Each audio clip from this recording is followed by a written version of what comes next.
Châu Sơn Na gặp Châu Yên Bái nhá.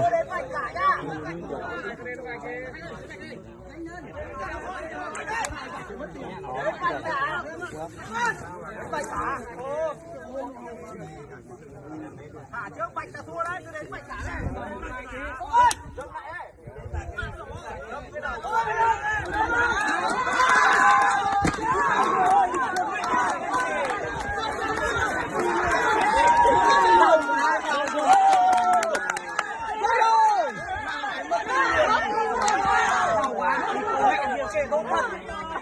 Lao cái mất tin liền.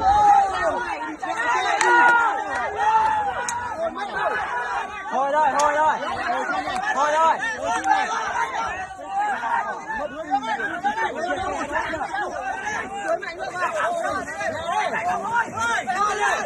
Kéo anh ra cho lôi.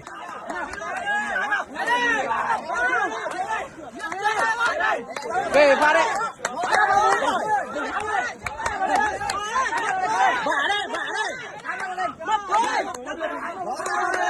Vãi đâu.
Cái gì đấy?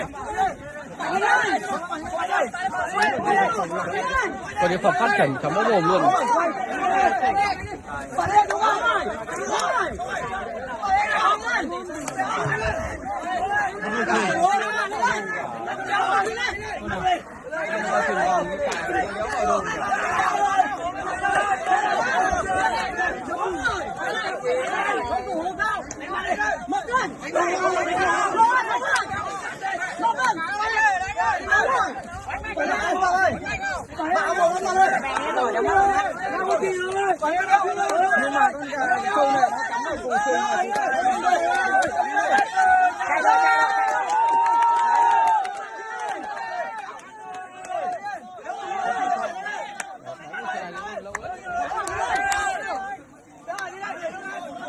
Thua lực đấy.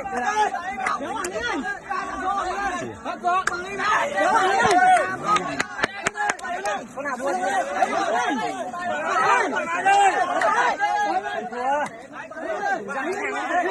nó bông một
Lò đéo là có sức đánh mình.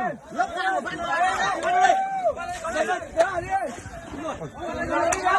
đẩy ngang đi. Đúng rồi.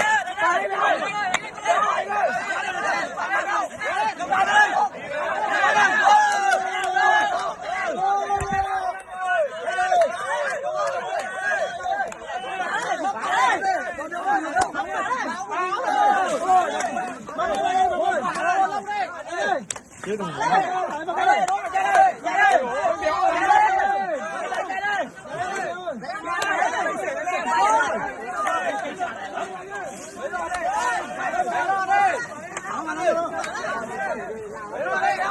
này lóc này lóc ra lóc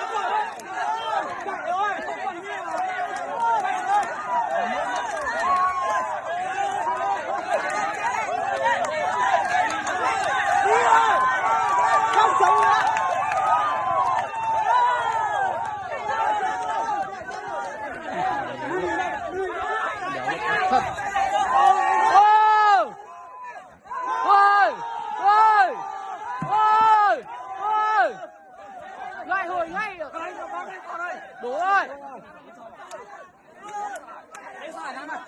mong bắt hồi lại luôn con kia đổ bắt là châu hồi lại đấy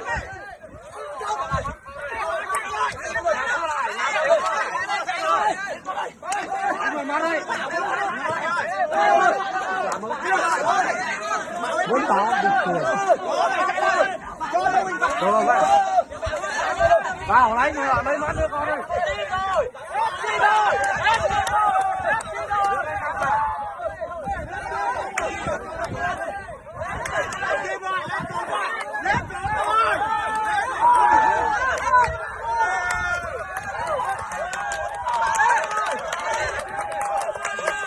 không bao giờ ăn được châu đầu thu đâu từ trước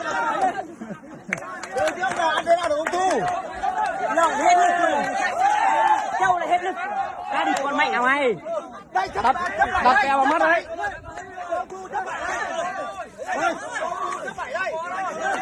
Thắng